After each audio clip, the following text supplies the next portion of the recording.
네, 안녕하십니까. 조도우입니다. 어플리케이션 개발 및 설계 두 번째 시간이죠. 우리가 알고리즘에 대한 부분에 대해서 공부를 하고 있는데요. 자, 지난 첫 번째 시간을 통해서 왜 우리가 이 알고리즘을 해야 되는가, 또 우리가 왜 이 어플리케이션 개발 및 설계라는 과목을 다뤄야 되는가라는 그 개념에 대해서 공부를 했다면, 자, 이번 시간에 개념 시간 두 번째 시간이죠. 자, 이번 시간이 아마 제가 생각할 때는 우리 이 알고리즘 전체 강의 중에서 가장 중요한 강의가 아닐까 그렇게 생각을 합니다. 자, 우리 인간은 살아오면서 자기네만의 어떤 고집들이 상당히 많은 사람들이 우리 인간이라고 봅니다. 여러분들도 여러분 나름대로의 어떤 고집이 있을 거고요. 저도 저 나름대로의 고집이 있습니다. 무슨 뜻이냐면 이 알고리즘 두 번째 시간을 하면서 제가 이 얘기를 드리는 것은 우리가 지금까지 살아오면서 어떤 수학적인 개념과 산수적인 개념을 내가 그대로 써왔고 그대로 활용을 해왔다는 거죠. 자, 그런데 컴퓨터가 이해하는 이 알고리즘 부분에서는 우리가 생각하는 그런 어떤 사고방식과는 조금 다른 뭔가가 느껴지고 있다는 거죠. 지난 첫 번째 시간에서 아마 여러분들이 조금 느끼셨을 겁니다. 무슨 뜻이냐? A 이꼴 10이다 라고 하면 우리가 지금까지 살아오면서 이꼴이라는 등호는 A하고 10하고 같다라는 개념만 갖고 생각을 해왔다는 거죠. 자, 그런데 지난 첫 번째 시간을 통해서 제가 변수의 개념을 설명하면서 A 이꼴 10이라고 나와 있던 부분은 A가 10이라는 의미보다는 10이라는 값을 A라는 기억 공간에다 놓겠다라는 개념으로 이해를 하라고 말씀을 드렸어요. 자, 이번 첫 번째 시간에 어플리케이션 설계 및 개발이라는 두 번째 시간에서 개념에서 변수와 함수를 갖고 친하게 한번 놀아보는 시간 만들어 보도록 하죠. 자, 이번 첫 번째 시간에서 우리가 기억해야 될 게 바로 variable 변수에 대한 개념이에요. 자, 변수는 변하는 수라고 제가 말씀드렸고 컴퓨터의 어떤 기억 공간 안에서 우리가 어떤 데이터를 넣게 되는데 한 번 넣고 두 번 넣고 세 번 넣을 때마다 그 값이 계속해서 변하고 있다는 거죠. 자, A라는 변수가 있어요. A라는 기억 공간이 있어요. 그 A라는 기억 공간 안에 첫 번째 10이라는 값을 넣었다가 그 다음에 두 번째 20이라는 값을 넣게 되면 그 A라는 기억 공간 안에 들어있던 10이라는 원래의 데이터는 사라지고 20이라는 값이 오버라이트, 덮어 써서 저장이 된다는 거죠. 그래서 컴퓨터의 프로그래밍 처리 과정에서는 항상 맨 마지막 것을 기억하게 돼요. 그래서 변하는 수다에서 변수라고 얘기를 하는 거죠. 자, 이 variable, 자, 변수에 대한 개념을 우리 알고리즘에서 정확하게 여러분들이 개념을 잡으셔야 되고, 그리고 이번 시간을 통해서 우리가 앞으로 시험에 나오는 얘기를 하기 전까지의 기본 개념 강의 두 번째, 기본 개념 강의, 지난 시간과 이번 시간, 딱 두 강만 가지고 여러분들에게 개념을 바로 정립해 드려야 되고 이해를 하셔야 됩니다. 자, variable, 변수. 변수에는 그 종류가 1차원, 2차원 배열의 변수의 형태가 만들어지는데요. 자, 지금 보고 계시는 이 그림은 어떤 그림일까요? 자, 교재 내용에서 아무런 설명도 없습니다.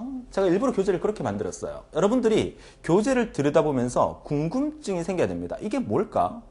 왜 정보처리 기사, 산업기사, 실기 교재에 그냥 단지 변수의 종류하면서 네모 박스만 그려져 있을까라는 궁금증이 있어야 돼요. 강의를 들어봐야 되겠죠. 제가 과연 이 네모 박스를 두고 무슨 얘기를 할 건지. 자, 궁금하지 않습니까? 그쵸? 자, 지금 보고 계시는 이 네모 박스 하나하나가 우리 컴퓨터의 기억 공간이라고 생각을 하시면 돼요. 기억 공간입니다. 자, 우리는 컴퓨터라는 이 아이는 인간이 만든 기계고요.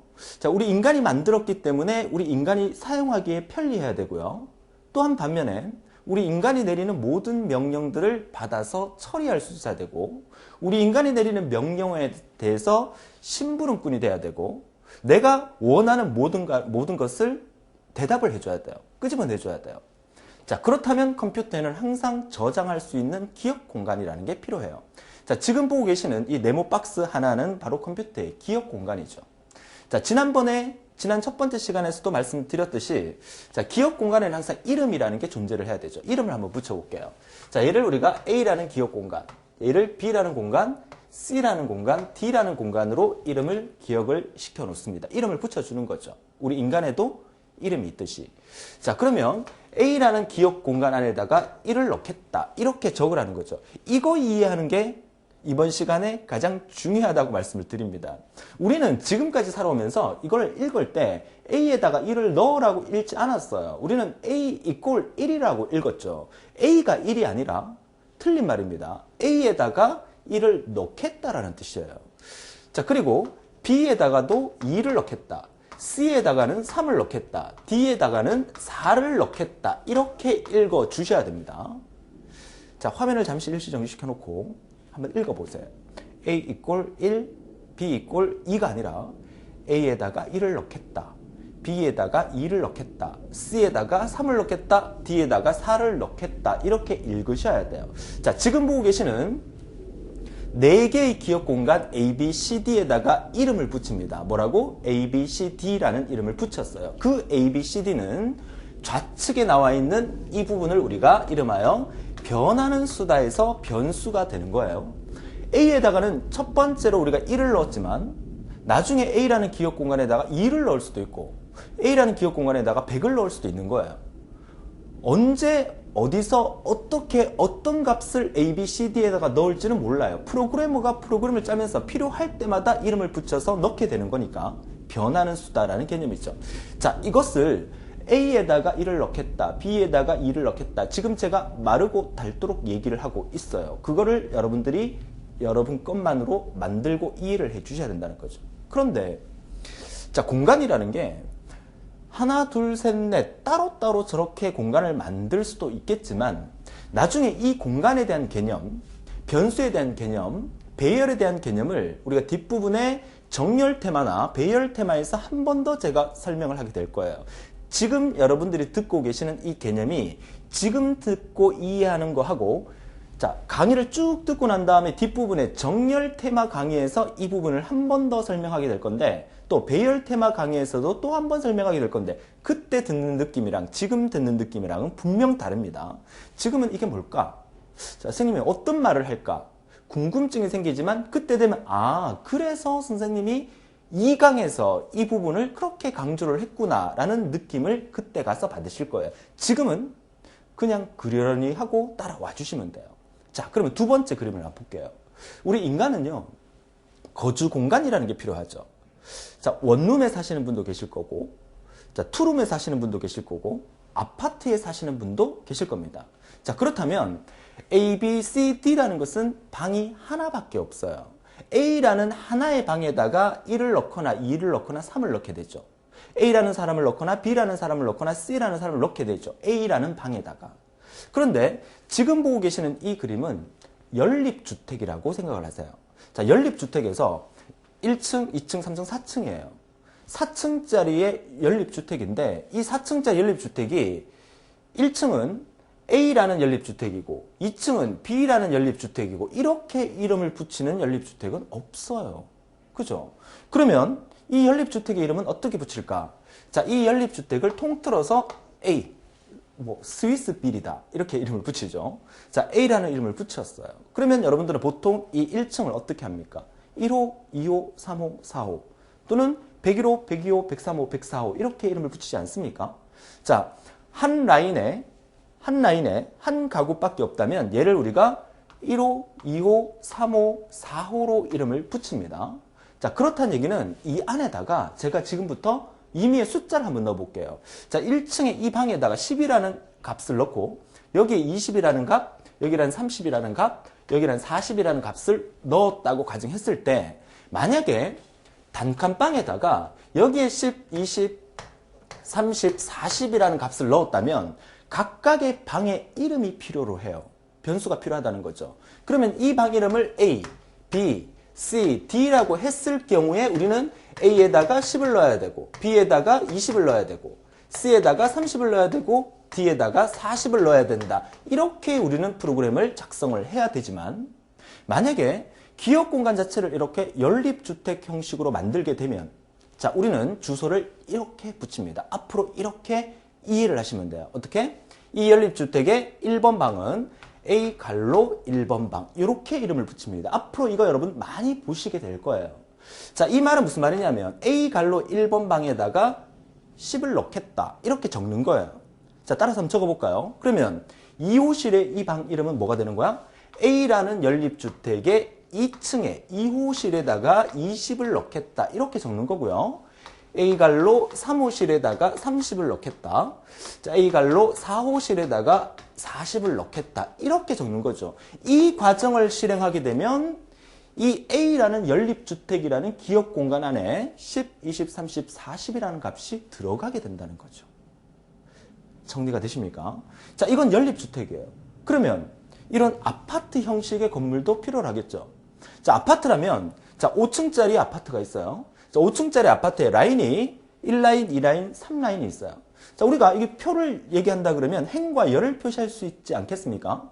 자, 행과 열을 표시한다 그러면 앞쪽에 붙어 있는 숫자를 행이라 하고 뒤쪽에 붙어 있는 숫자를 열이라 한다면 우리가 초등학교, 중학교, 고등학교 수학 시간에 행과 열에 대해서는 수도 없이 많이 들어봤고 이 정도야 여러분들 충분히 이해할 수가 있겠죠. 아파트도 101호, 102호, 201호, 202호가 있는 것은 1층에 1호고 1층에 2호니까 101호, 102호가 되는 거고 자 2층에 1호, 2호면 201호, 202호가 되듯이 자 우리가 이 전체 배열 공간 그죠? 변수가 들어갈 수 있는 이 배열 공간을 역시나 A라는 아파트의 이름으로 이름을 붙였다고 한다면 자, 이 첫 번째 기억 공간 안에다가 1을 넣고 여기에 2를 넣고 여기에 3을 넣었어요. 또 여기에 4를 넣고 여기에 5를 넣고 여기에 6을 넣었어요. 자, 이렇게 넣는 과정을 한번 쭉 기술해 본다면 이 주소를 우리가 이 첫 번째 공간을 A갈로 1,1이라는 주소 공간을 만들어 주는 거죠. 보세요. A갈로 1,1. 자, 이렇게 표현한다는 것은 우리가 어떻게 읽어야 된다? 이 부분을 우리가 행을 표시를 하는 거고 이 부분을 우리가 열로 표시를 하는 거죠. A라는 아파트 건물에 1행 1열에 위치한 기억 공간 안에다가 1이라는 값을 넣겠다는 뜻이죠. 자, 여기 한번 볼까요? 여기는 6이라는 값이 들어가 있어요. 그러면 A라는 아파트의 기억 공간 안에 2,3이라는 기억 공간 안에다가 6이라는 값을 넣겠다. 이렇게 쓸 수 있는 거죠. 자, 정리가 되십니까? 자, 여러분께서는 이번 시간에 공부하고 있는 것 중에서 이 변수와 배열의 컴퓨터의 기억 공간에 대한 개념을 여러분들이 이해를 하시는데 이번 시간부터 다음 시간, 그 다음 시간 조금 기초 강의가 진행될 때는 이 1차원 배열에 해당되는 A, B, C, D의 기억 공간에다가 넣는 과정에 대해서 계속 나오게 될 건데 수업 뒷부분으로 가다 보면 이런 2차원 배열에 관련된 이런 기억 공간에다가 숫자를 막 집어넣게 되는 과정을 여러분들이 접하게 될 거예요. 그 접하게 되는 부분을 당황하지 말라고 2강 개념 시간에서 이 부분을 한 번 더 설명을 드리는 거죠. 물론 그 부분에 가서 제가 이 부분을 다시 한 번 더 설명을 드릴 겁니다. 지금은 그냥 재밌게 들어만 주시면 돼요. 그렇죠? 자, 보세요. 단칸방이냐, 연립주택이냐, 아파트냐에 따라서 컴퓨터의 기억 공간은 분리시킬 수 있다는 거죠. 많은 기억 공간을 만들 때 이렇게 단칸방을 수십 개 만드는 것보다 아파트 형태의 2차원 배열 형태로 만들어서 각각의 방 주소를 행과 열로 구분해서 1,1부터 5,3까지 이런 형태를 우리가 만들어낼 수가 있다는 거죠. 자, 왼쪽이 뭐라고? 행이라고요. 자, 이 부분이 행이에요. 자, 이 가로, 이게 첫 번째 행, 두 번째 행, 세 번째 행, 네 번째 행, 다섯 번째 행이 되겠죠. 그러니까 왼쪽에 붙어 있는 행 번호는 1, 2, 3, 4, 5, 1, 2, 3, 4, 5, 1, 2, 3, 4, 5로 행 번호가 바뀌는 거고, 그죠? 열 번호라는 것은 얘가 첫 번째 열, 두 번째 열, 세 번째 열이니까 이 첫 번째 열, 두 번째 열, 세 번째 열이 각각 바뀌는 거예요. 이 부분도 첫 번째 열, 두 번째 열, 세 번째 열로 각각 바뀌어 나간다는 거죠. 자, 여러분 열심히 지금 막 필기한다고 정신 없으신데 필기 안 해도 되겠습니다. 이거 시험에 나오느냐? 시험에 안 나옵니다. 이걸 단독으로 묻는 형태의 시험 문제가 안 나온다는 거죠. 그냥 재미로 들으시면서 개념만 이해하세요. 자, 컴퓨터는 기억 공간이라는 게 필요하다. 왜? 기억을 해놓고 계산을 해야 됩니다. A라는 기억 공간 안에다가 1을 넣어두고 B라는 기억 공간 안에다가 2를 넣어둔 다음에 C라는 기억 공간에다가 A에 있는 값과 B에 있는 값을 더해서 3이라는 값을 만들어내는 형태로 컴퓨터는 모든 동작을 처리하게 돼요. 그렇기 때문에 우리가 이 기억 공간이라는 개념을 반드시 알고 있어야만 알고리즘, 어플리케이션 설계 및 개발 과정을 우리가 쉽게 풀어나갈 수 있다라고 말씀드리기 때문에 이번 개념 시간 두 번째 시간에서 이 변수의 종류에 대한 개념에 대해서 제가 완벽하게 여러분에게 소개를 해드리는 거죠. 그쵸? 자, 어떻습니까? 뭔가 좀 이렇게 흥미진진해져 가고 있다는 느낌이 들지 않습니까? 뭔가 이렇게 재밌어진다는 느낌이 들지 않습니까? 어렵게 느껴진다고요? 자, 어렵게 느껴진다는 생각을 가지셔도 괜찮겠습니다. 좀 더 긴장을 해서 본격적으로 우리가 다음 시간부터 시험에 나오는 얘기를 하게 될 거예요. 하지만 이번 시간에 지금부터 보여드리는 여러 가지 순서도를 보여드릴 겁니다. 그 부분을 완벽하게 이번 시간에 이해를 하고 다음 수열 테마부터 강의를 시험에 나오는 얘기를 본격적으로 따라와 주시면 돼요. 자, 그렇다면 변수의 개념은 여기까지 이해를 했으니까 자, 다음 페이지 한번 보도록 하죠. 자, 누적 변수 순서도의 예 1해서 한 5, 6가지를 이번 시간에 보여드릴 건데 자, 이 정도의 짧은 내용이 우리 시험에 나오느냐? 절대로 안 나옵니다. 그죠? 우리는 조금씩 이 순서도를 키워나갈 거예요. 자, 지금 여러분들 교재 뒷부분을 쭉 넘겨서 알고리즘의 한 10강, 11강, 12강쯤으로 한번 가볼까요? 한번 넘겨보세요. 어떻습니까? 순서도의 이 모양이나 복잡도가 상당히 커지고 있다는 게 느껴지실 겁니다. 아, 내가 이 큰 순서도를 내가 이해할 수 있을까? 이 큰 순서도를 들여다보면서 괄호 안에 답을 내가 넣을 수 있을까? 이런 두려움이 지금 생기는 게 정상입니다. 하지만 우리는 이 기초 강의를 통해서 이 개념이 어떤 원리로 진행되는지를 정확하게 깨고 있다면 한 강 한 강이 재밌어진다. 다시 말씀을 드립니다. 자, 첫 번째 순서도 한번 볼게요. 자, 시작과 끝이 나와 있으니까 뭐 스타트, 스톱에 대한 부분은 따로 안 보셔도 되겠지만 자, 준비 과정과 자, 지난 시간에 준비 과정은 주로 평행 사변형으로 나오는데 자, 이런 오각형 모양으로도 준비 과정이 보여집니다.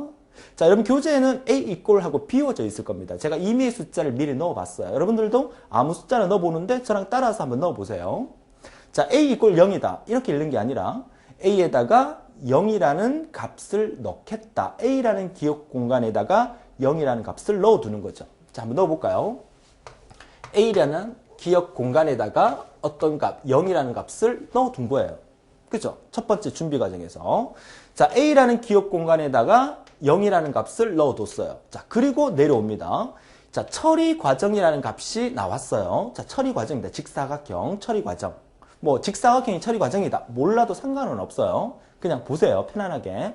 자, 그러면 자, 괄호 안에 여러분 교재에서는 비워져 있겠지만 제가 1이라는 값을 넣어봤어요. 자, 그러면 이 모양은 어떤 원리가 되냐면 이 꼴 기준으로 우변에 있는 이 값을 좌변에다가 넣겠다. 다시 말해서 A에다가 1을 넣겠다. 이 말과 A에다가 1 플러스 1을 넣겠다. 이 말하고 넣는 의미는 똑같아요. 그쵸? 자, A에다가 1이라는 값을 넣었어요. 자, 이 말은 무슨 말입니까? 자, 1 플러스 1이 된 2라는 값을 A에다가 넣겠다. 이 말로 생각하시면 돼요. 그러면 여기에 이 말은 0이라는 값을 A라는 기억 공간에 넣어두겠다라는 뜻이지만 자, 밑에 있는 이 말은 A 플러스 괄호에 대한 값을 A라는 기억 공간 안에다가 다시 넣겠다. 이 말이죠. 자, 그런데 우리가 상식적으로 생각을 해도 이게 참 말이 안 된다는 것. 지금 여러분들은 지금까지 살아오면서 봐왔던 수학, 산수적인 개념을 버리실 필요가 있으세요.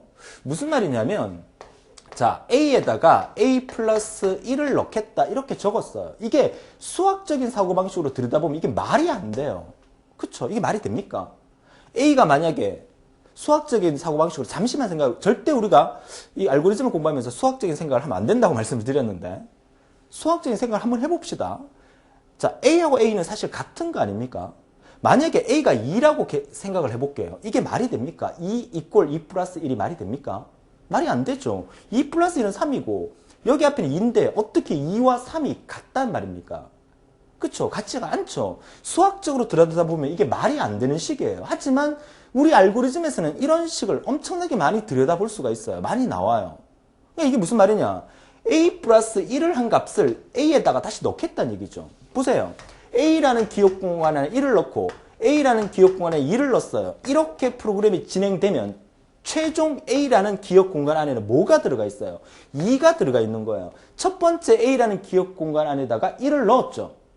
그리고 두 번째 a라는 기억 공간에 또 다시 2를 넣었어요. 그럼 첫 번째 들어갔던 이 1은 사라지고 마지막에 저장되었던 이 2만 a라는 기억 공간 안에서 기억을 하고 있다는 거죠. 그쵸? 그러면 이 a 안에 만약에 3이라는 값이 들어 있었어요. 근데 3에서 1을 더해서 4를 만들어서 이 a에다 넣게 되면 원래 들어있던 3이라는 a라는 기억 공간에 들어있던 3이라는 값은 사라지고 새로운 4라는 값이 만들어진다는 거죠. 다시 말해서 자, a라는 기억 공간 안에다가 0을 넣었어요. 현재 a라는 기억 공간에 뭐가 들어있어요? 0이 들어있죠. 맞습니까? 0이 들어있습니다. 그런데 그 a에다가 1을 더해서 a에다가 또 넣었어요. 그럼 현재 기억 공간에 a라는 기억 공간에 0이 들어있었죠. 여기에 0이 들어있었다는 얘기예요. 그죠? 자, 이 0과 뒤에 있는 1을 더해서 다시 a에다가 넣었으니까 그 a에는 뭐가 기억되고 있다? 1이 기억되고 있다는 거죠. a라는 기억 공간에 첫 번째 0이 들어갔어요. 그리고 그 0과 1을 더해서 1을 만들어서 다시 a에다가 넣기 때문에 두 번째 a에서는 1이 기억되고 있다는 거죠. 이 과정이 계속 이런 식으로 반복이 된다면 a라는 기억 공간 안의 숫자는 1씩 계속 증가하게 되게 되겠죠. 정리가 되십니까? 자, 너무 재밌지 않습니까? 자, 다시 한번 정리를 한번 해보죠. 우리가 첫 번째 시간이고 지금까지 살아오면서 산수, 수학적인 개념을 가지고 있던 우리 같은 비전공자들이 컴퓨터의 반복의 원리에서 이런 부분들을 이해하는 데는 처음에는 쉽지는 않습니다. 그렇지만 한번 이 개념을 잘 정리해 놓게 되면 그 다음부터는 자연스럽게 이렇게 되는구나. 자, A라는 첫 번째 기억 공간 안에 1을 넣었어요. 그 다음에 2를 넣었어요. 그 다음에 3을 넣었어요. 자, 이 안에는 최종적으로 뭐가 들어가 있다? 3이 들어가 있다. 1, 2는 과거예요. 과거는 잊어버리세요. 최종 기록된 것만 그 공간 안에 기억되고 있다는 거죠. 자, A는 A 플러스 1이에요. 무슨 뜻이다? A 플러스 1한 값을 A에 넣겠다. 그러면 A의 첫 번째 값이 만약에 0이었어요? 그러면 이 A는 뭐가 된다? 1이 되겠죠. 얘가 회전이 되면서 그 다음에 여기는 뭐가 들어가요? 1이 들어가게 돼요. 1이 들어가서 1과 1을 더해서 뭐가 만들어져? 2가 만들어져요. 그쵸? 이 2가 돌아서 다시 들어가요. 2가. 이쪽으로 들어가죠. 이 2가 들어가서 1을 만나서 3이 되면서 이 A는 새롭게 3이라는 값이 만들어져요. 자, 이 3이 다시 돌아서 이 A에다가 들어가게 됩니다. 그러면 1을 더해서 4가 만들어지죠. 그럼 4가 최종적으로 A라는 기억 공간 안에 만들어지는 거죠. 다시 반복해서 4가 들어가게 되면 또 1을 더해서 새롭게 탄생되는 A는 5가 된다는 거예요. 자, 결국 여기서 외워도 됩니다. 뭘 외우느냐? A는 A 플러스 1이다. 이런 식이 나오면 A 플러스 1한 값을 새로운 A로 만들기 때문에 무조건 A 값은 1, 2, 3, 4, 5로 1씩 증가하게 되는 식이다. A는 A 플러스 1이다. 그러면 변수의 이름을 제가 A로 줬잖아요. B로 주면 안 됩니까? C로 주면 안 됩니까? CNT로 주면 안 됩니까? 바보로 주면 안 됩니까? 됩니다. 자, 우리가 컴퓨터 프로그래밍을 하면서 한글로 주로 프로그램을 짜지는 않습니다. 안타깝게도 이런 컴퓨터 프로그램을 만든 나라가 미국이기 때문에 자기네들 알파벳을 그대로 써오다 보니까 우리나라 프로그래머들도 어떻게? 자, 그렇게 따라갈 수밖에 없는 현상이죠. 그래서 알파벳을 쓰는 거지만 만약에 한글이 가능하다 그러면 이렇게 써도 돼요. 그냥 유치하게 바보는 바보 플러스 1이다. 자, 이게 무슨 말입니까? 바보라는 기억 공간 안에다가 자, 이 기억 공간이 있다는 얘기예요. 이 기억 공간의 이름이 바보예요. 이 기억 공간에다가 그 기억 공간에 들어있던 값에다가 1을 더해서 계속 넣겠다는 얘기예요. 이 과정이 계속 반복되면 바보의 첫 번째 들어있던 값이 0이었다. 0 플러스 1에서 1이 들어가고 이 1이 다시 나와서 이렇게 들어가면서 2가 만들어져서 2가 저장되고 이 2가 다시 나와서 반복되면서 2가 이렇게 들어가서 1을 더해서 3을 만들어서 3이 들어가고 자, 3이 들어간 게 다시 나와서 3이 들어가면 1을 더해서 4가 만들어지고 이 과정이 반복되는 거죠. 그러니까 여러분들이 기억해야 될 거는 뭐다? 별은 별 플러스 1이다. 바보는 바보 플러스 1이다. i는 i 플러스 1이다. cnt는 cnt 플러스 1이다. a는 a 플러스 1이다. 제가 지금 뭘 하고 있습니까? 똑같은 구조의 모양을 얘기하고 있죠. 뭐는 뭐 플러스 1이에요. 뭐는 뭐 플러스 1이 나오면 그게 뭐 하는 식이다. 아, 그 값을 1씩 증가시켜주는 역할을 하는 식이다. 이걸 기억하라는 얘기예요. 그러면 여기서 a는 a 플러스 1 대신에 a는 a 플러스 2를 쓰게 되면요. a는 a 플러스 2를 쓰게 되면 어떤 일이 벌어질까요? 그죠? 자, a는 a 플러스 2를 적었어요. 자, a의 첫 번째 값을 0을 담아둡니다. 자, 반복하는 원리 어렵지 않습니다. 그쵸? 한번 해볼까요? 0과 2를 더했어요. 뭐가 나왔어요? 2가 나왔죠. 0과 2를 더해서 새로운 a에다가 저장하겠다 이 뜻이잖아요. 그쵸? 이 2가 반복하면 어디로 들어가요? 이렇게 들어가요. 2가 들어가면서 2와 2를 더해서 뭘 만들었어요? 4를 만들었죠. 그죠? 자, 4가 돌아서 들어갑니다. 4가 돌아서 들어가서 4와 2를 더해서 뭘 만들어요? 6을 만들어요. 그죠? 이 과정이 계속 반복되면 6이 들어가서 8을 만들어냅니다. 또 돌면 10이 만들어지고 12가 만들어지고 아하! 무슨 말이에요? 이식 증가하는 식이 만들어지는구나. a는 a 플러스 1이라는 식은 a 값을 1씩 증가시켜 주게 만드는 식이 되는 거고 a는 a 플러스 2가 되면 a 값을 2씩 증가시켜 주는 2를 만들어 주게 되고요. a는 a 플러스 3이면 a 값을 3씩 증가시켜 주는 369를 만들어낼 수 있다. 이 얘기를 하고 있는 거죠. 그렇죠? 그렇지만 자, 우리는 a는 a 플러스 1에 대한 개념을 정확하게 알았어요. 이 알고리즘에서 하나 더 여러분에게 설명드릴 것은 이 짓을, 그죠? 우리가 이 짓을 언제까지 할 거냐 말이죠. 1, 2, 3, 4, 5를 만드는 것도 좋아요.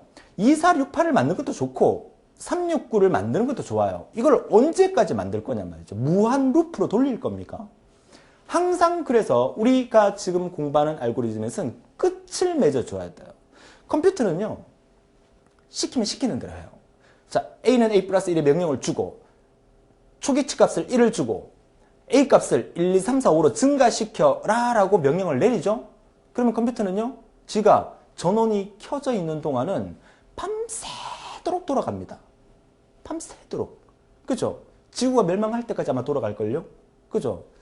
몰라. 컴퓨터가 나중에 열받아가서 더 이상 계산을 못해서 열받아서 무한 루프에 빠져서 컴퓨터가 작동이 중단되는 우리가 필기 때 배웠던 데드락 현상이 발생될 수도 있어요. 멈출 수 있어요. 그래서 보통 우리가 컴퓨터 뻗었다라고 얘기한다는 것은 이러한 무한 루프에 빠져서 뻗을 수가 있는 거죠. 그래서 항상 우리가 컴퓨터에게 어떤 명령을 내릴 때는 어느 시점까지만 해라.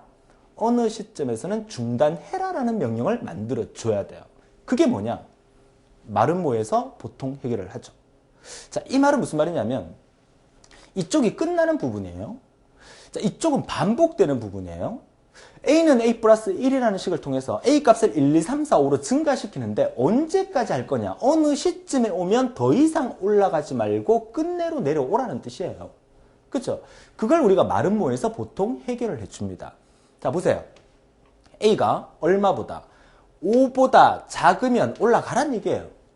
자, yes와 no에 대한 개념 보이시죠? 자, 이쪽이 yes고요. 자, 이쪽이 no입니다. 자, 이쪽 화살표로 내려오면 no일 경우에는 이 비교 판단문인 마름모의 상태에 위배될 경우에는 no니까 밑으로 내려오고 그렇지 않을 경우에는 yes니까 올라가란 얘기예요. 이 yes, no에 대한 개념은요. 어떤 책에서는 아니면 여러분 시험 문제에서는 yes, no로 안 나오고요. 이렇게 나올 수도 있습니다. true, 진실 또는 no 대신에 뭐가 나온다? false, 거짓. 자, 이렇게 나올 수도 있습니다. yes냐, no냐 또는 y냐, n이냐 또는 true냐, false냐 또는 t냐, f냐 이렇게 나올 수 있어요. 뭐 그거는 여러분 보면 아는 거니까. 자, 그러면 여기서 어디까지 해주냐? 지금 이 a는 a 플러스 1이 하는 일이 뭐라 그랬어요? 숫자를 1, 2, 3, 4, 5, 1씩 증가시켜주는 역할을 하는 게 a는 a 플러스 1이라고 제가 강력히 설명을 드렸습니다. 자, 그렇다면 아래쪽에 이거를 언제까지 만들 거냐는 얘기죠. 5라는 값이 적혀 있죠. 그러면 시키는 대로 한번 따라가 볼게요.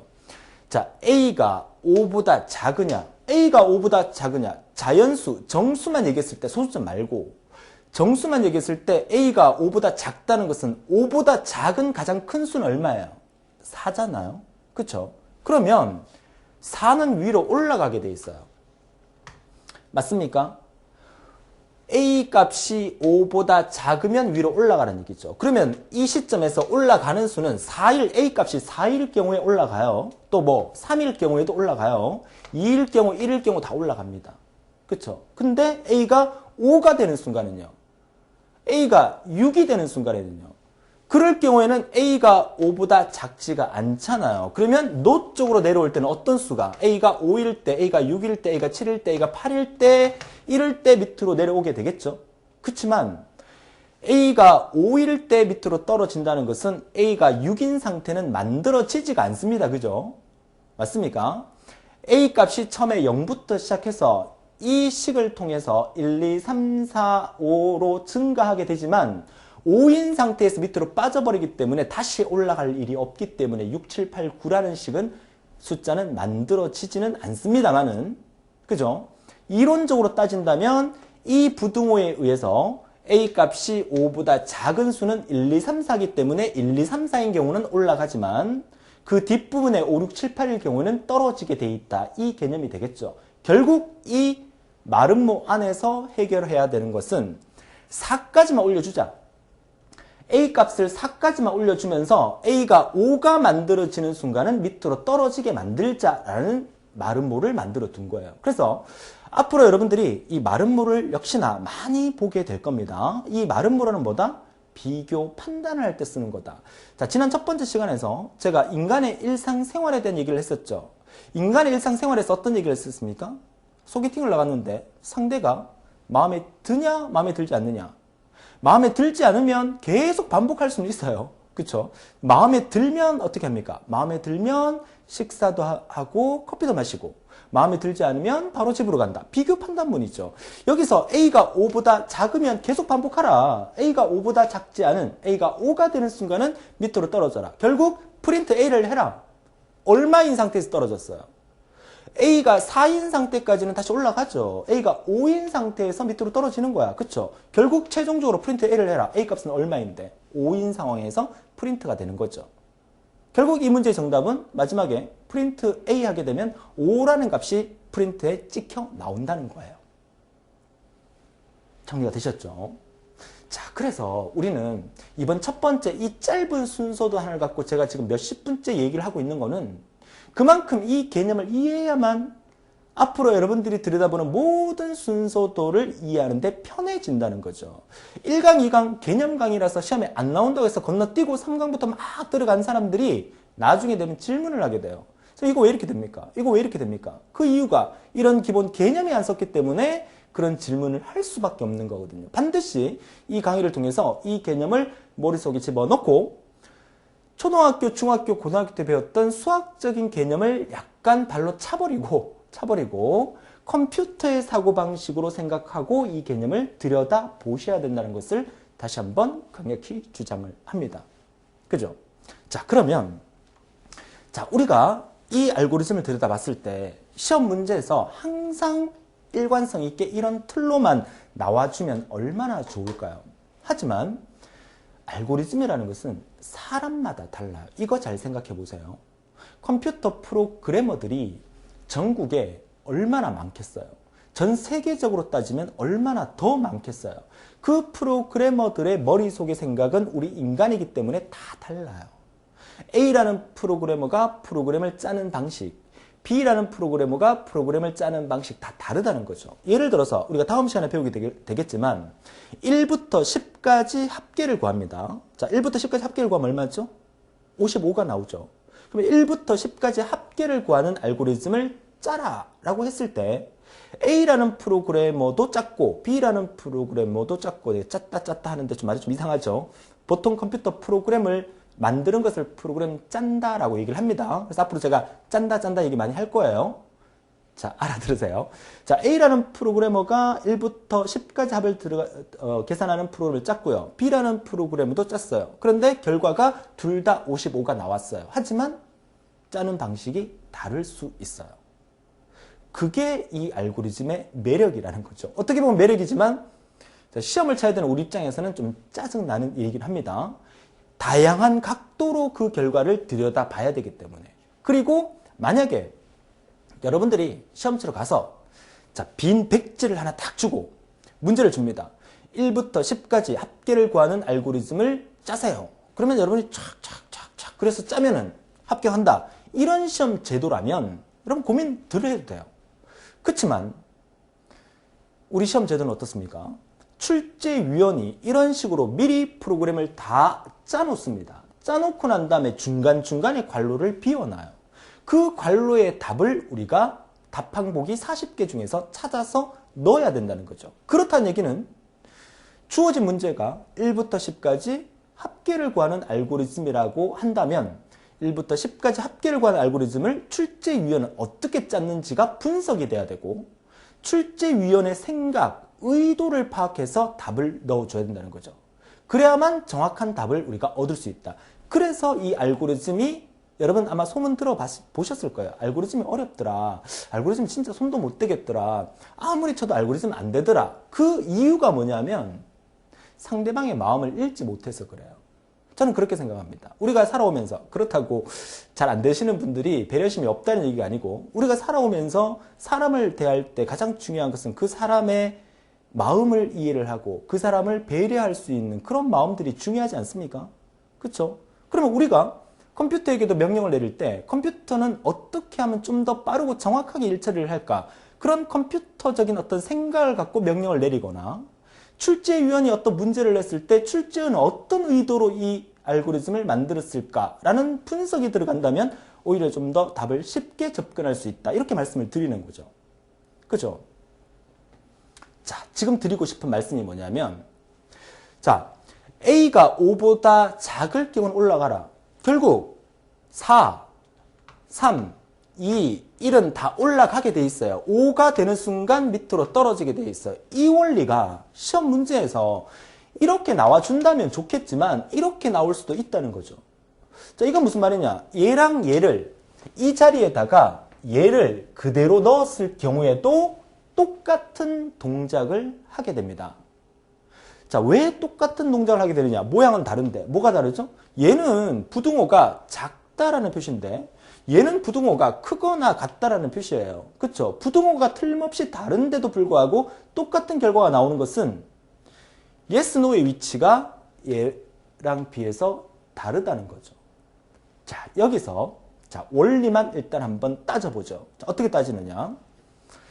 자, A가 5보다 크거나 같은 수 yes, 이쪽 yes죠. A가 5보다 크거나 같은 수는 5, 6, 7 아닙니까? 그러면 A가 5보다 크거나 같은 수의 반대는 4, 3, 2, 1 아닙니까? 이렇게 적어놓고 보니까 얘랑 얘랑 똑같아요. 그죠? 맞죠? 그러니까 yes, no의 위치를 바꿔주면서 부등호를 반대로 써버리니까 그 결과는 똑같더라는 얘기죠. 그러니까 여기에도 그대로 5라는 값도 똑같이 들어갈 수 있다는 얘기야. 그러니까 여러분들은 시험 문제에서 만약에 괄호가 여기에 비어져서 나올 수 있다는 거죠. 괄호가 여기에 비어져서 나올 수 있다는 거예요. 그럼 저 괄호 안에 답이 부등호가 뭐냐라는 거죠. 그렇지만 우리는 이 문제를 어떻게 해결해야 되느냐? 이렇게 적어보는 게 가장 좋은 방법이죠. 내가 해야 될 목적이 뭐야? 올라가는 것은 4, 3, 2, 1은 올라가야 되고 5일 경우에 밑으로 떨어져야 돼. 그럼 이 숫자를 이렇게 적어보는 거야. 그죠? 그랬을 경우에 부등호가 어떻게 되는가? 여기에 괄호가 비어져 있다. 내가 해야 될 일은 4, 3, 2, 1이 올라가야 돼. 그러면 A가 5보다 크거나 같은 5, 6, 7, 8은 밑으로 떨어지는 거니까 여기에 괄호의 정답은 크거나 같다가 맞겠구나. 또는 내가 이렇게 괄호가 비어져 있다. 이쪽이 yes야. 내가 올라가야 될 거는 4, 3, 2, 1이 올라가야 돼. 그럼 이 부등호가 어떻게 될까? A가 5보다 작은 4, 3, 2, 1이 올라가야 되겠구나. 이러면 부등호가 이렇게 되는 거야. 그쵸? 자, 이 개념을 우리가 알아두셔야 돼. 자, 그러면 다 때려치우고 선생님 힘들어요. 어떻게 한 번에 외워서 어떻게 할 수 있는 방법 없을까? 있습니다. 어떻게 해요? 자, 항상 뒤에 나오는 숫자를 기준으로 얘를 한번 기억을 해봅니다. 자, 자, 뒤에 나오는 숫자를 기준으로 자, 얘를 기억해 본다 그러면 여러분들이 이렇게 한번 외워보세요. 자, 제가 알고리즘을 하면서 외우라는 얘기 잘 안 합니다. 이해를 해야 되지만 이 부분이 워낙 기초인 부분이기 때문에 제가 이 부분만큼만 한번 외워보라고 말씀드려요. 자, 보세요. 아래쪽으로 내려가는 쪽을 yes라고 외우세요. 위쪽으로 올라가는 부분을 no라고 외우세요. 그리고 항상 부등호는 중간에 크거나 같다를 외우세요. 크거나 같다. 됩니까? 그리고 난 다음에 뒤에 나오는 이 숫자만큼 회전을 해요. 이렇게 외웁니다. 다시 아래쪽이 yes, 위쪽이 올라가는 쪽이 no, 그리고 뒤에 나오는 숫자만큼 하게 하려면 부등호는 크거나 같다가 오면 된다. 이렇게 외웁니다. 자, 이해하셨습니까? 자, 왜? 우리가 앞으로 알고리즘을 하면서 이런 부분들이 상당히 많이 나오게 돼요. 어떤 부분? 이 알고리즘을 몇 회전 시킬 거냐? 이 A는 A 플러스 1이라는 처리 과정을 몇 바퀴 돌릴 거냐? 이 얘기를 많이 한단 말이죠. 나는 5바퀴만 돌리고 싶어요. 라고 한다면 어떻게 한다? 뒤에 O를 적어주고 크거나 같다 적어주고 yes 아래쪽, no 위쪽 이렇게 적어주면 되는 거야. 그럼 끝이에요. 그럼 선생님 이런 식으로 나오면요. 부등호가 이렇게 나오면 어떻게 해야 됩니까? 그러면 자, 이걸 외웠죠. 이걸 외우고 난 다음에 보세요. 마름모를 딱 그려놓고 자, 아래쪽 yes고 위쪽 no고 크거나 같다예요. 그러면 크거나 같다 대신에 작다로 바꾸면 크거나 같다의 반대말은 작다예요. 자, 작거나 같다의 반대말은 크다예요. 얘랑 얘는 반대고 얘랑 얘도 반대예요. 그러면 얘랑 얘를 이렇게 적는다는 것은 yes, no의 위치를 바꿔주면 돼요. 이 크거나 같다의 반대가 작다란 말이잖아. 그러면 얘랑 똑같이 만들려면 yes, no의 위치를 바꿔주면 똑같은 결과를 얻을 수 있다. 만약에 yes, no의 위치가 이쪽이 no고 이쪽이 yes인데 여기가 갈로로 비어져 있다. 그러면 이쪽이 no고 이쪽이 yes네? 근데 아래쪽이 yes일 경우에 크거나 같다라고 외우라고 선생님이 말씀드렸는데 아래쪽에 no네? 그러면 크거나 같다를 반대로 보호를 바꾸면 되겠구나. 이렇게 생각하면 더 편하다니까요. 그쵸? 그치만 이렇게 생각하면 그죠? 시험치러 갔을 때 외운 게 생각이 안 나. 그럼 어떻게 방법이 없어요. 그죠? 그렇다고 너무 긴장하지는 마세요. 이런 부분에 대해서 시험에 많이 나오는 게 아니니까. 그죠? 자, 그렇다면 우리가 해결해야 될 부분은 아까 말씀드렸듯이 내가 마지막에 뭘 올려야 되느냐. 문제에서는 마지막에 4까지 올려주면 된다. 그리고 밑으로 떨어지는 건 5다. 이 갈림길에서 내가 원하는 숫자를 적어본다면 이 부등호를 손쉽게 해결할 수 있다. A가 5보다 작은 수는 4니까. 그쪽이 yes니까. 그렇지 않은 것은 5니까. 아래쪽이 no니까. 그쵸?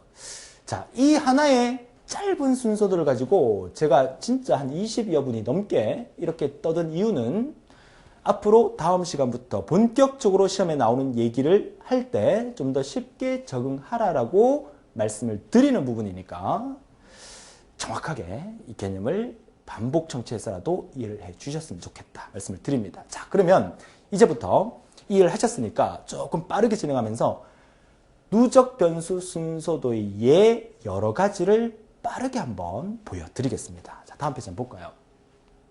두 번째입니다. 자, 다른 거 다 비슷한데 곱하기가 나왔어요. 그죠? 자, 곱하기가 나왔다는 것은 어려운 거 없어요. A라는 기억 공간에다 처음에 2를 넣어줬어요. 처음에 스타트는 2입니다.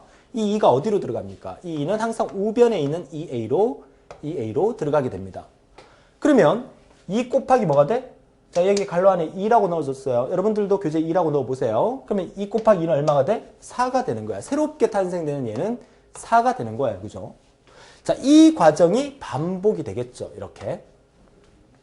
자, 이 과정이 반복되는데 새롭게 탄생되는 A가 4였어요. 이 4가 이렇게 들어가면서 이 4는 또 어디로 들어가? 이 4는 이쪽 A로 또 들어가게 됩니다. 자, 이렇게 4가 들어가면 4, 2 얼마? 8이 생기죠. 새롭게 탄생되는 8이 생기면서 또 한 번 얘가 회전을 하게 되죠. 자, 8이 이쪽으로 들어가게 됩니다. 자, 8이 들어가게 되면 또 2를 곱해서 얼마가 돼? 8이 16이 만들어져요. 16. 아하. 그래서 이 순서도는 뭐 하는 순서도냐? 첫 번째 A 값이 2부터 시작했죠. 첫 번째 A값 2부터 시작해서 이렇게 변하는 순서도 A값이 2, 4, 8, 16, 2의 치수승만큼 A값이 변하게 하는 순서도구나.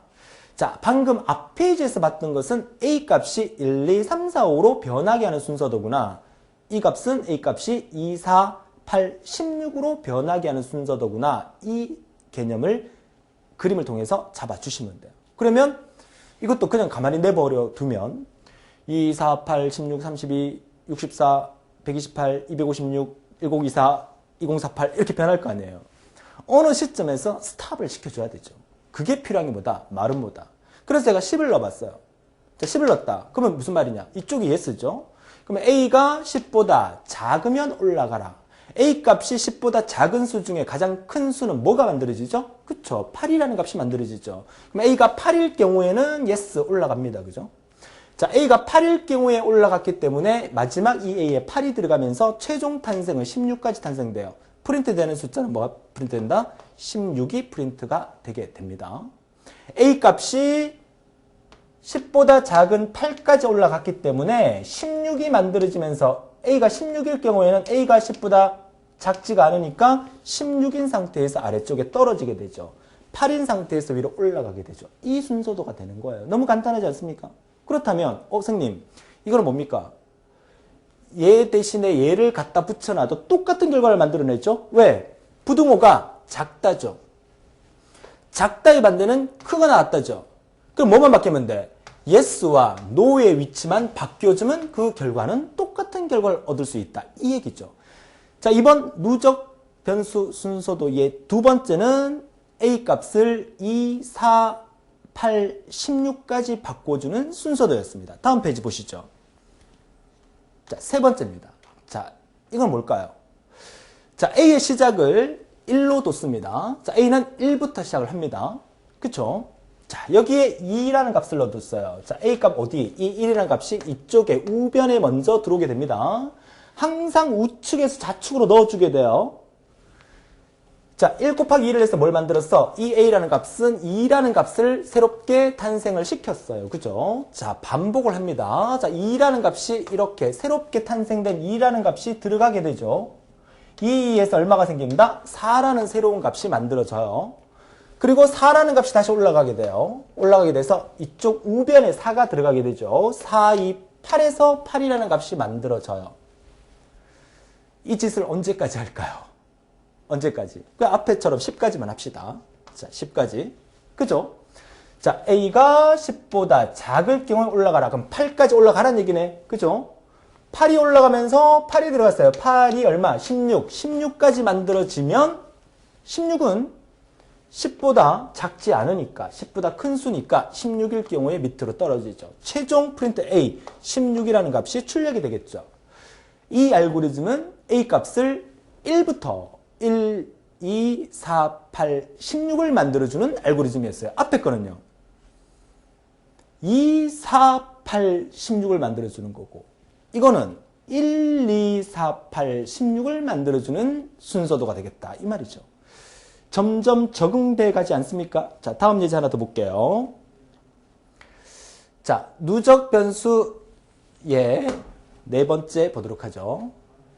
자, 네 번째 화면이 자, 네 번째. 자, 네 번째는 자, A의 초기치를 엄청 큰 수를 줬네요. 그쵸? 앞으로 이런 얘기 많이 보게 될 거예요. 자, 얘는 A의 초기치를 10으로 줬어요. A라는 기억 공간에다 10을 담아둔 거야. 그쵸? 그리고 내려왔어요. 마이너스를 하라네요? 뺐네요. 뭐를? 1을 빼라네요. 그죠? 자, 10이라는 값이 어디에? 자, 요 A에, 우변의 A에 들어가게 되겠죠? 자, 천천히 따라 하시면 돼요. 너무너무 간단해요. 어렵게 느껴지시면 안 돼요. 너무너무 쉬운 얘기예요. 재밌게 들으세요. 10에서 1을 빼면 얼마? 9라는 값이 만들어져요. 자, 반복을 하래요. 그죠? 이 9라고 탄생된 이 값이 다시 올라가서 이렇게 들어가겠죠? 자, 9-는 얼마? 8이라는 값이 만들어지고 또 반복해서 들어가면 8이 들어가게 되면 7이 만들어지고 또 반복해서 7이 올라가게 되면 6이 만들어지고 6이 올라가게 되면 5가 만들어지고 오 재밌다 그죠? 올라가서 뭐야? 9, 8, 7, 6, 5, 4, 3, 2, 1 이 짓을 언제까지? A가 1보다 클 때까지 올라가는 얘기네. A가 1보다 큰 수 중에 가장 작은 수는 얼마예요? 2가 되겠죠. 그럼 마지막 얼마까지? 2가 마지막으로 여기서 올라간다는 얘기죠. 2가 마지막으로 올라가면서 2-1에서 마지막 탄생되는 A가 얼마? 1이 탄생된다는 거야. 1이. 아하. 이 알고리즘은 초기치 10부터 시작해서 19, 87, 65, 4, 3, 2, 1까지 숫자를 줄어들이는 알고리즘이구나 라고 우리가 판단할 수가 있죠.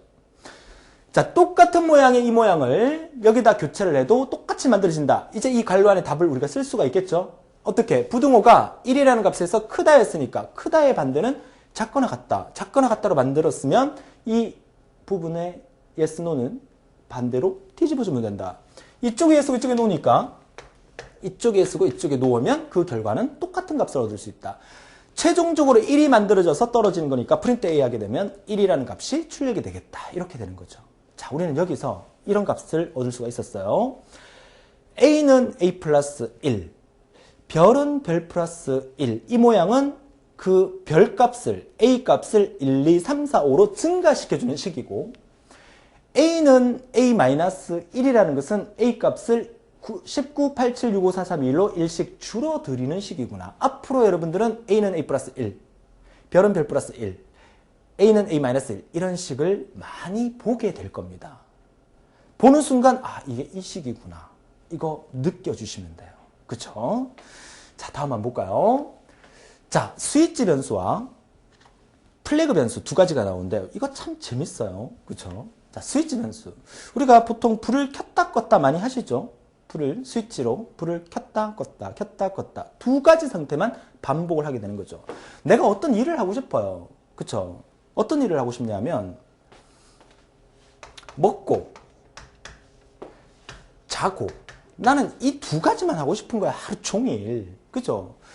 한 가지 더 있으면 더 좋겠는데 먹고 자고 놀고 먹고 자고 놀고 먹고 자고 이것만 하고 싶어요. 근데 이렇게 할 수는 없잖아요. 먹고 자고 이렇게는 할 수 없잖아요. 그러니까 교대로 먹고 자고 하고 싶어요. 어떻게 하냐? 자, 스타트 시작합니다. SW 이제 변수가 좀 길어지기 시작합니다. 우리가 이 변수를 지난 앞 페이지에서 A, B, C, A에다가 뭘 넣고 B에다가 뭘 넣고 C에다가 뭘 넣고 이렇게만 했었잖아요. 이제는 변수가 좀 길어집니다. SW도 변수입니다. 무슨 말이냐면 이 기억 공간 하나가 있는데 이 기억 공간 이름이 SW란 얘기예요. 앞으로 이 기억 공간 이름이 무조건 알파벳 한 글자가 아니라 긴 기억 공간이 있어요. 이 기억 공간 이름을 한글로 한다면 제 이름을 이렇게 써볼게요. 이거예요, 이거 이렇게 이해를 하셔야 되는 거죠. 이렇게 해서 이꼴 10 이렇게 하면 조대호가 10이 아니라 조대호라는 기억 공간 안에다가 10을 넣겠다 이 말이잖아요. 그쵸? 여기다 10을 넣겠다 이 말이에요. SW라는 기억 공간 안에다가 뭔가를 넣겠다는 얘기예요. 제가 뭘 넣을 거냐? 0을 한번 넣어볼게요. SW라는 기억 공간에 0을 넣었어요. 자, 비교 판단문에서 물어줍니다. SW가 0이냐? 라고 물어주죠. 자, 얘랑은 모양이 다르기 때문에 얘는 기억시키겠다는 뜻이고 얘는 맞나 안 맞나 판단하는 기호예요. 얘는 마름모기 때문에. 그쵸?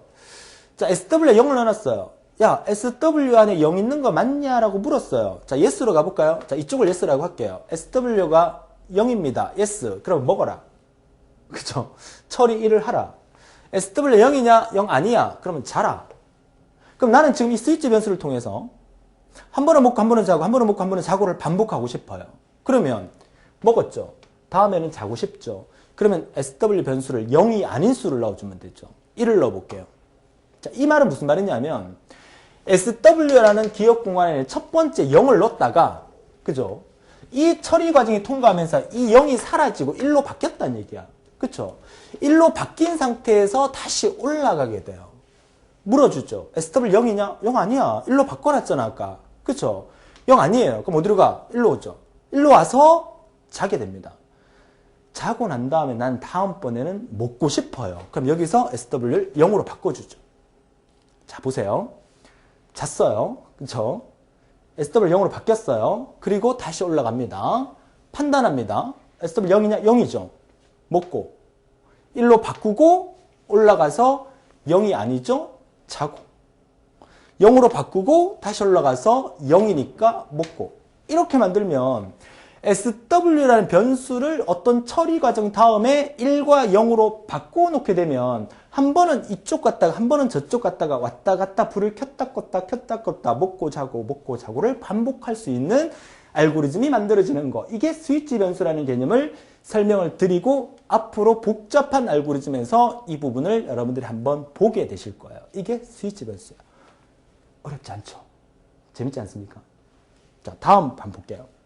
이번에는 나는 한 가지만 하고 싶어요. 근데 딱 한 번만 먹어보고 그리고 쭉 자고 싶어. 지금은 배가 고프니까 일단 한 번만 먹고 그 다음에는 계속 자고 싶어요. 그 일을 하고 싶은 거야. 번갈아 가면서 하는 게 아니라 한 번 먹고 난 다음에 영원히 자고 싶어. 영원히 자면 안 되는데. 자, 무슨 말이냐? 자, 플래그라는 것은 깃발이라는 뜻이죠. 변수의 길이가 점점 길어집니다.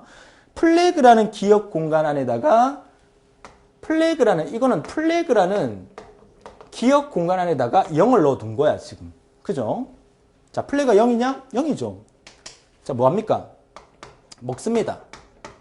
그죠? 그 다음에 이제는 먹기 싫으니까 플래그를 바꿔버려. 0이 아닌 수로 바꿔버리는 거야. 그죠? 물론 1을 적어도 2를 적어도 상관없어. 0이 아닌 수면 되니까. 자, 그리고 올라갑니다. 그죠? 올라가서 플래그가 0이냐 물었죠. 0 아니죠? 그럼 어떻게 합니까? 처리 2로 가죠. 잡니다. 그죠? 자, 자고 난 다음에 플래그가 0이 아닌 1로 바꾸고 올라왔으니까 여기는 지금 플래그가 1인 상태에서 이렇게 넘어온 거예요. 그죠? 잤어요. 자고 난 다음에 올라가니까 또 플래그가 0이 아니야. 또 자고. 또 플래그가 0이 아니야. 또 자고. 또 플래그가 0이 아니야. 또 자고. 계속 자게 되는 거죠. 이 알고리즘은 플래그 변수라 그래서 왜 플래그 변수라는 이름을 프로그래머가 붙였냐면 깃발을 정상에 한번 딱 꽂는 거야. 그럼 나는 이제 정복했다는 거야. 이제 노는 거야. 그쵸? 한번 내가 원하는 먹기를 한번 딱 하고 그 다음부터는 1로 바꿔버리면서 계속 자기만 하는 거야. 그죠? 스위치 변수랑 거의 똑같지만 이 부분에서 다시 한번 바꿔주는 역할이 없으면 이게 바로 플래그 변수라는 개념이죠. 이해할 수 있겠습니까? 자, 이 플래그 변수가 단독으로 여러분 시험에 나오진 않습니다. 자, 이 개념이 앞으로 수많은 알고리즘을 다루면서 여러분들이 많이 보게 되실 거예요. 그쵸? 개념 잡히시죠? 자, 이렇게 해서 이번 시간은 여기까지 마무리를 할 건데요. 어떻습니까? 뭔가 이제 다음 시간부터 본격적으로 수열 테마 공부하면서 우리가 이 알고리즘에 대한 산을 하나하나 이제 한 발짝 한 발짝 넘어갈 수 있는데 지난 1강과 2강, 이번 강의가 좀 길어지긴 했지만 이 개념을 통해서 다음 시간 수열 테마부터 들어가게 되면 여러분 가벼워집니다. 마음이 가벼워지고, 그쵸? 재밌어진다는 거죠. 그죠? 딱 두 가지 함수에 대해서 간단하게만 보고 이번 시간 마치도록 하겠습니다. 자, 함수. 초등학교, 중학교, 고등학교 때 함수 때문에 머리가 진짜 아팠는데 이 알고리즘을 하면서 또 함수를 해야 돼? 어려운 거 하나도 없어요. MOD, INT 외워주시기만 하면 돼요. MOD가 뭐 하는 거다? 나머지 구하는 함수야. INT가 뭐 하는 거다? INT는 소수야를 버리고 정수를 만들어주는 함수다. 딱 요것만 기억하면 돼요. 다 한번 볼까요? 자, 보세요. 3이라는 숫자를 우리가 2로 나눴어요. 나머지가 뭐죠? 2는 2, 1. 이게 나머지잖아요. 그쵸? 얘를 우리가 나머지라고 부르고 얘를 우리가 뭐라 부른다? 얘를 우리가 몫이라고 불러요. 그쵸? 그러면 컴퓨터에서 이런 그림을 그려서 나머지를 구할 수 없잖아. 그래서 우리는 MOD라는 함수를 써서 3,2 하고 엔터를 치면 컴퓨터에 이렇게 명령을 내린다는 거야. 엔터를 치면 답이 뭐가 나오냐면 1이 나온다는 거예요. 3에서 2를 나눴을 때 나머지를 구하면 그 나머지는 1이다. 이 뜻이에요. 자, 소수야 버리는 거 해볼까요? 자, 어떤 숫자가 4.3이라는 숫자가 있어요. 이거 소수야 0.3을 버리면 얼마가 나와? 4가 나오는 거죠. 그쵸? 그럼 어떻게 한다? int, int 쓰고 갈로 열고 4.3이라고 적고 엔터를 치면 뭐가 나온다? 4가 나온다는 거야. 이것만 일단 기억하시면 돼요. 그죠? 자, MOD가 뭐 하는 거다? 나머지 구하는 함수다. int가 뭐 하는 거다? int가 뭐 하는 거다? 정수를 구하는 함수다. 그러면 이 나머지 구하는 거와 정수를 구하는 거에 활용이 있어요. 이 활용은 제가 다음 시간 수열 첫 번째에 한 번 더 자세히 설명을 드리고 수열 테마 시작하도록 하겠습니다. 그죠? 함수 첫날부터 너무 머리 아프게 함수 얘기 복잡하게 하면 머리 터질까봐. 그죠? 자, 어떻습니까? 자, 이번 시간에 공부한 내용 어떻습니까? 재밌지 않습니까? 자, 다음 시간에 본격적으로 여러분 시험에 나오는 얘기를 해드립니다. 알고리즘 세 번째 시간이고요. 수열 테마에서 다양한 종류의 합과 차, 그리고 이번 시간 마지막에 함수에 대한 얘기를 조금 앞부분에서 해드리고 수열에 대한 얘기를 해드릴 텐데, 이번 시간에 공부한 개념 강의가 전체 강의에 어떤 그 스킨을 입혀주는 그런 강의라고 보시고, 이번 시간 개념 잘 이해하셨다면 다음 시간부터 좀 더 자신감 있게 우리가 강의를 들을 수 있지 않을까, 그렇게 생각합니다. 긴 시간 고생 많으셨고요. 다음 시간에 더 힘찬 모습으로 쫙 달려올 수 있는 그런 여러분이 되셔야 합니다. 오늘도 즐거운 하루 되시고 다음 시간에 뵙겠습니다. 수고하셨습니다.